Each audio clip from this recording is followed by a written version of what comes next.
शुरू अल्लाह का नाम लेकर जो बड़ा मेहरबान निहायत रहम वाला है। खिज़र ने कहा, क्या मैंने नहीं कहा था कि तुमसे मेरे साथ सब्र नहीं हो सकेगा? उन्होंने कहा कि अगर मैं इसके बाद फिर कोई बात पूछूं यानी एतराज करूं तो मुझे अपने साथ न रखिएगा कि आप मेरी तरफ से उज्र के कबूल करने में हद को पहुंच गए हैं। फिर दोनों चले, यहां तक कि गांव वालों के पास पहुंचे और उनसे खाना तलब किया। उन्होंने उनकी जियाफत करने से इनकार किया। फिर उन्होंने वहां एक दीवार देखी जो गिरा चाहती थी, तो खिज़र ने उसको सीधा कर दिया। मूसा ने कहा कि अगर आप चाहते तो इनसे इसका मुआवजा ले लेते ताकि खाने का काम चलता।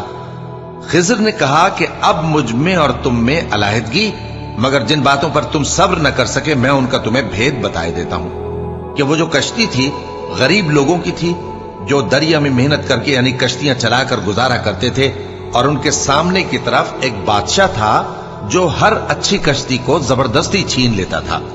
तो मैंने चाहा कि उसे ऐबदार कर दूं ताकि वो उसे गस्ब न कर सके। और वो जो लड़का था उसके माँ बाप दोनों मोमिन थे। हमें अंदेशा हुआ कि वो बड़ा होकर बदकिरदार होगा तो कहीं उनको सरकशी और कुफ्र में ना फंसा दे। तो हमने चाहा कि उनका परवरदिगार उसकी जगह उनको और बच्चा अता फरमाए जो अखलाकी पाकीज़गी में बेहतर और मोहब्बत में ज्यादा करीब हो।